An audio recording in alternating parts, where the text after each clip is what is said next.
What is equity? What is equality? What is the difference between equity and equality? We will look at these important topics in Module 5 as you review readings and videos that are related to these issues. Module 5 resources are related to impacts of early learning experiences across the lifespan, along with how those influence adult health and community and societal function. You will build on your previous work in the course with the initial identification of an evidence-based policy, service, or program to further investigate changes across time that address equitable educational services through creation of a written timeline assignment. The written timeline assignment will require you to create a timeline of social change as that impacted equity and equality in public schools. And an open note quiz will enable you to reinforce key facts. I would like to share a life experience with you as my husband and I had to learn to advocate for our son, who was born with spina bifida in 1986. The spectrum of spina bifida is very broad, with some children suffering from mental deficiencies.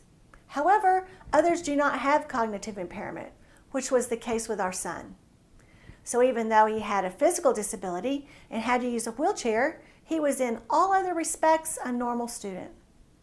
We lived in a small city in Arkansas, and even though our children attended a large school district, our son was the first student to use a wheelchair.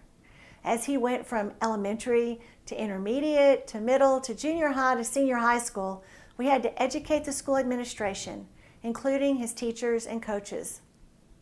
Although there were no equitable or equal opportunities for him to participate in sports, he had some opportunity to be active in physical education classes. We quickly realized that any truly valuable sports or recreation opportunities would need to be accessed elsewhere, which we did through local road racing clubs and state, national, and international adapted sports programs.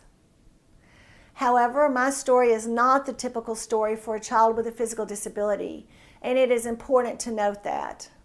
Many, if not most children who have physical disabilities do not have opportunities to be active in public school settings.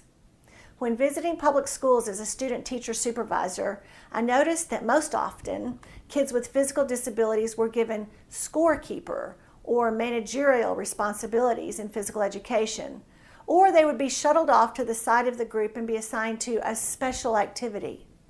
This is frustrating as those students who are not cognitively impaired need to be involved with their peers in active opportunities for social interaction and development of teamwork skills. According to the Education Trust, equality has become synonymous with leveling the playing field, and equity with providing adequate resources for those who need them most, or more resources to catch up or to be successful. Think about my son's story and about other children who did not have that level playing field during your school experiences.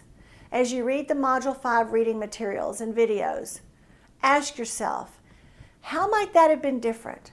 How could my school have made alternate arrangements?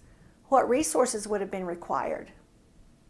These questions are important, as across many areas in public health, we face challenges to change and to equal and equitable programs for the people who need those the most. Happy learning.